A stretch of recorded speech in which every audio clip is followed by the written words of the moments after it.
Hey everyone, we reached the land of 1/8 of my own heritage, Ireland, which means I'm probably a far-off distant cousin of our favorite Irishman, Peadar! For those who don't know, Peadar has helped us out in many of the animations in the past, and Peadar has been such a great guy, so we decided to fly Peadar out here to literally be in Peadar's own country's video. Peadar, you rock, man. It's pronounced Peadar.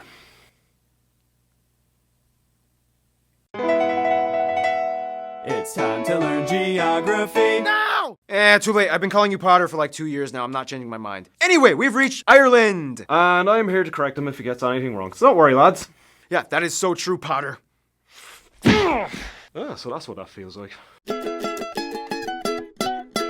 Ah, the Emerald Isle, Europe's rain shield, the McNugget. Ireland is loaded with so many notable spots and regions. And there's a town called Dingle. First of all, Ireland is the third largest island in Europe, located in the North Atlantic Ocean, separated from Great Britain by the North Channel, the Irish Sea, and St. George's Channel. Did you notice how I deliberately avoided British Isles?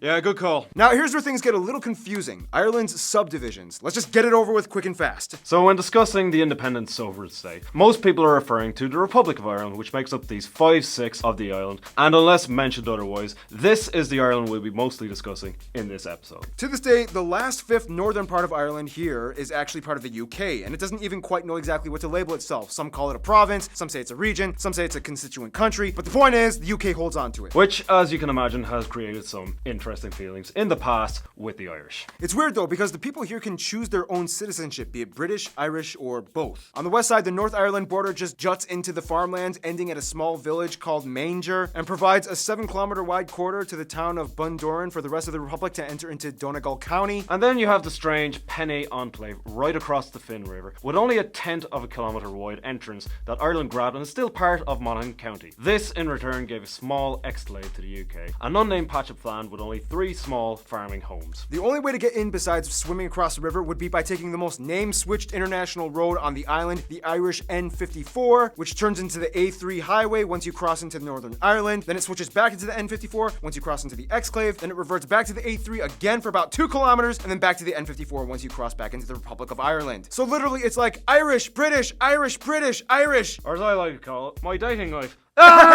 Also, the UK was like, instead of following the Foyle River all the way up to the Foyle Loch, why don't we just swerve left through the farmland, take the entire city of Derry, because hey, logic! Basically, to an Irish person, the entire island of Ireland, including Northern Ireland, is just Ireland. So if you consider the administrative divisions, the Republic of Ireland is divided into 26 counties. However, many also include the extra 6 from Northern Ireland and call it 32. But then there's the 2 city and county councils, Limerick and Waterford, and the 3 city councils, Dublin, Galway, and Cork, making 31 local authorities in the Republic of Ireland, and technically 37 again if you include Northern Ireland's counties, and the capital of Dublin. Sounds about right. Okay, yeah, Good job. I got that right. Woo. Historically, though, Ireland was also kind of split into 4 provinces that many people still refer to today. They are Connacht, Leinster, Munster, and Ulster. Northern Ireland is often referred to as Ulster, as it encompasses most of the counties that make up the historical province. Otherwise, the largest cities after Dublin are Cork and Limerick, with the largest airports being Dublin, Cork, and Shannon airports. Keep in mind, if Northern Ireland was included in this, Belfast would take the number 2 spots on each of those lists. In addition to being an island itself, Ireland also hosts hundreds of smaller little islands and islets. The most populated ones being Great Island by Cork, Achill Island in Mayo, and Gorumna and the Aran Islands in Galway. Finally, some places of interest across Ireland might include places like Trinity College, The Guinness Storehouse, the Neolithic tomb of Newgrange, which is older than the pyramids of Giza, the Rock of Cashel, Glendalough and Wicklow, the Blarney Stone of Cork, that island that was filmed at the end of Star Wars is called Skellig Michael, Tory Island, which kind of has like its own king, Scotia's grave where an Egyptian princess is buried supposedly. I didn't know about that one. You didn't even know that, wow. I just found it off of Atlas Obscura. The Mound of Hostages, The Cade of Fields, the Sky Garden, Hookhead Lighthouse, the oldest continuously used lighthouse still operating in Europe. you live right next to it. Yeah. Sean's Bar, the oldest surviving pub and possibly the entire world. And of course, way too many churches, abbeys, castles, dolmens, tombs, everything else to list. Way too many of them. Way too many of them. Oh, and avoid Temple Bar, right, in Dublin. That's like a tourist trap, and you can't actually meet any real Irish people there. It's just don't go there. Don't go to Temple Bar. Give it a miss. Go to Coppers. Coppers. Yeah. Ah, beer. You guys know your way around the pint, don't you? Oh, well, Irish people do, but I don't actually drink. Oh, okay. Huh. After that manic cold. Oh, yeah.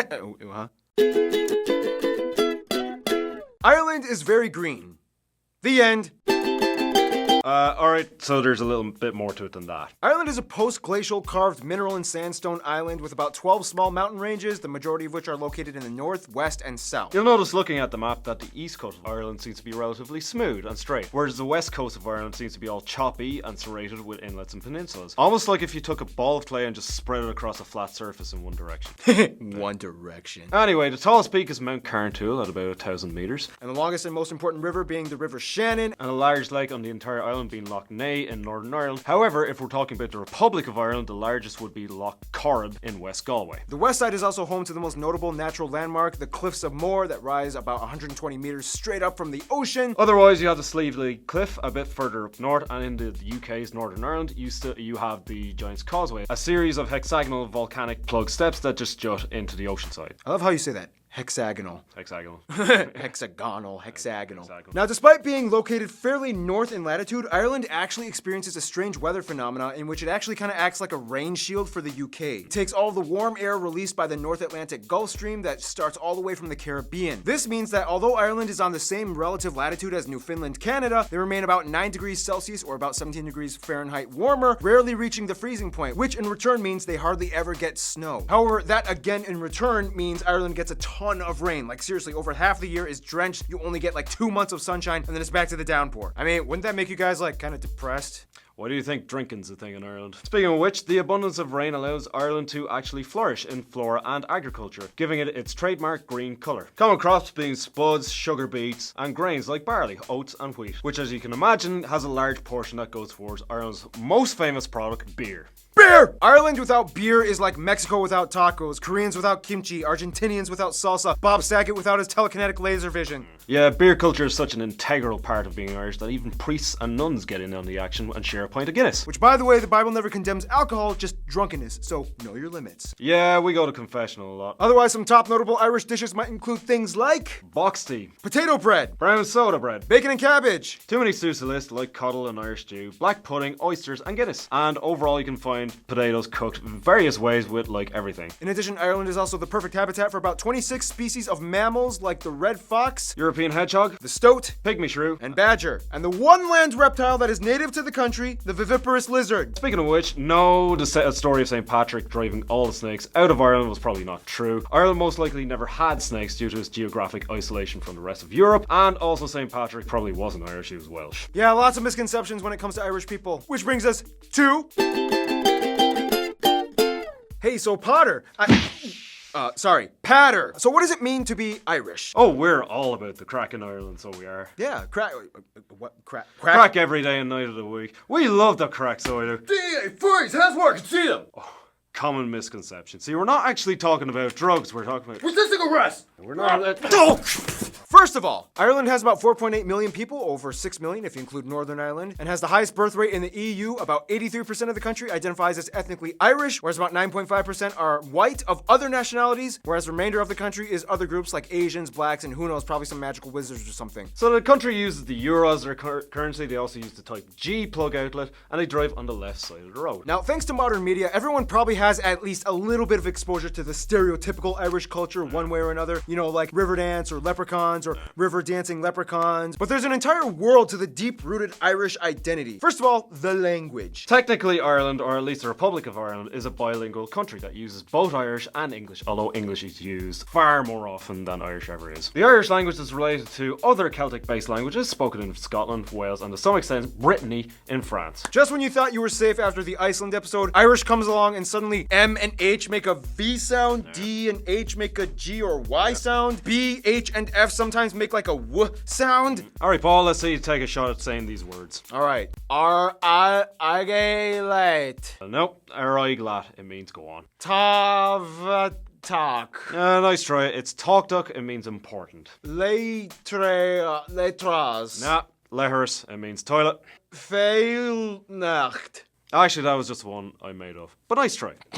For a long time, the language was suppressed and discouraged by the English-speaking rulers to the point where a couple of generations were greatly affected and grew up barely knowing their own native tongue. Today the language has seen a huge resurgence and is one of the core subjects in most primary and secondary schools. Although less than half the population claims to be fluent in Irish and only a few communities actually speak it regularly in daily life, the Irish language still survives into the 21st century. All the public signs are posted in both languages. They even have an Irish-speaking TV channel, radio station, and even an online newspaper. In order to get a real feel of Ireland, though, you kind of have to know a little bit of history, which will take way too long to explain, but in the quickest way we can put it: Stone Age, Celtic culture comes in, chiefdoms, High Kings, Christianity, Vikings, Normans, castles got built, Black Death, Henry VIII split from the Catholic Church and attacked, Ulster Plantation and quasi-English rule, Oliver Cromwell, wars, Theobald Wolfe who led a failed rebellion, potato famine, sons moved to the US and Scotland, Gaelic revival, North doesn't agree, conflict and persecution against Catholics, Home Rule, Home Rule suspended, World War I, Eastern Rising, IRA fights, Irish Civil War, Free Staters won, World War II they remain mostly neutral, 1969 civil rights marches, Northern Ireland gets more drama, they joined the EU, Good Friday Agreement, Celtic Tiger, financial crisis, but they still grow and move forward. and here we are today. As mentioned, the largest ethnic group of people in Ireland, the Irish, come from a long line of people known as the Celts or the Celtic. It's Celtic, Boston.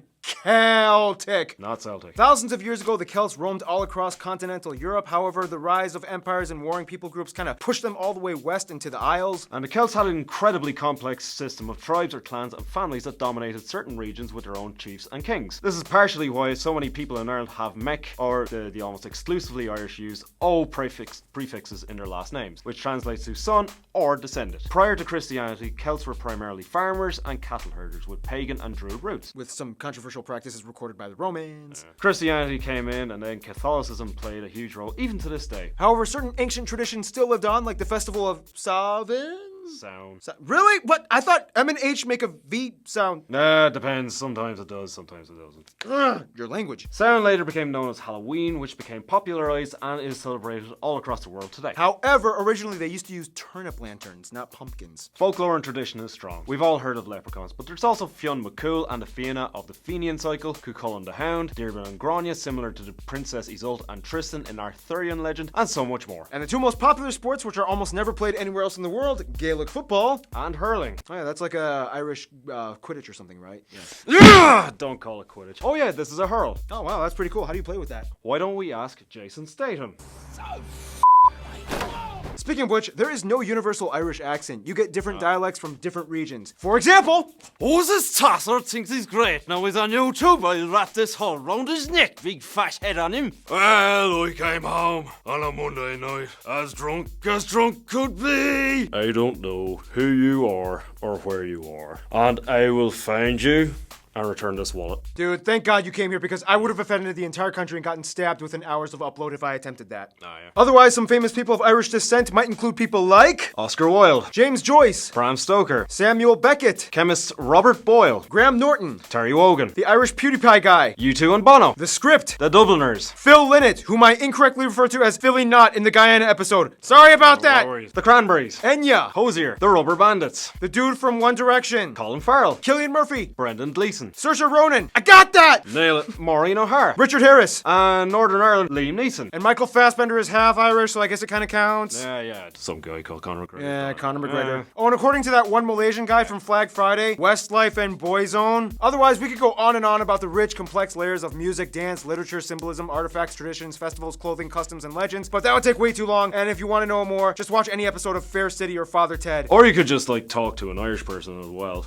Nah, TV's better. TV never gets anything wrong. Sure. In the meantime, Ireland's Friend Zone in 3, 2, 1.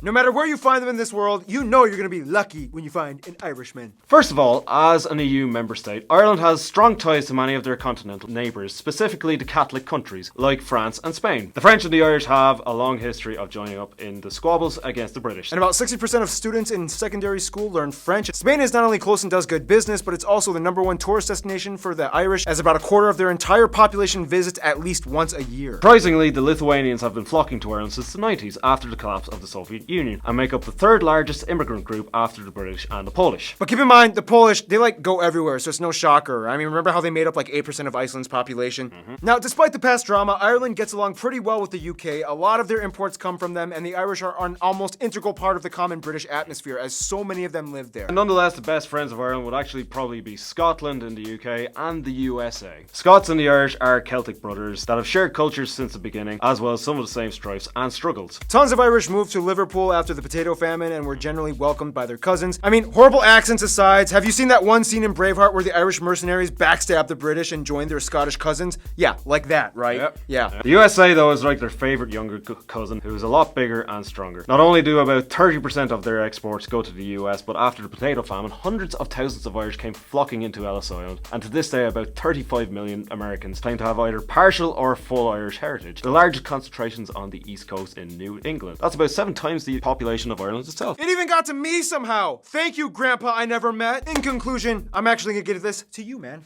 Take it away. Thank you, Paul. In conclusion, Ireland has had to Conor McGregor its way through war, famine, economic recession, terrible leprechaun rapping, and Gerard Butler's horrible accent in P.S. I Love You. Seriously, man, you're Scottish. It shouldn't be that hard. But through all that, we've managed to be the coolest kid on the block, despite a few emotional issues here and there. We're pretty rad, if I say so myself. Go on, Ireland, you beautiful, drunken mess of a nation, you. And you know what? In honour of your 1/8 Irish lineage, I've decided to bestow on you the title of Kind of Irish, I guess. Here's 1/8 of an Irish shamrock, tied on with a piece of sellotape. Wow, thanks, Potter, even though I always get your name wrong, so yeah. You do. Oh. Title revoked. No, okay, come on. We've been through this. Okay, so it's like ladder, but patter, right? Patter, right? Patter? Better. Score. Stay tuned! Israel is coming up next. Oh, this is going to be good.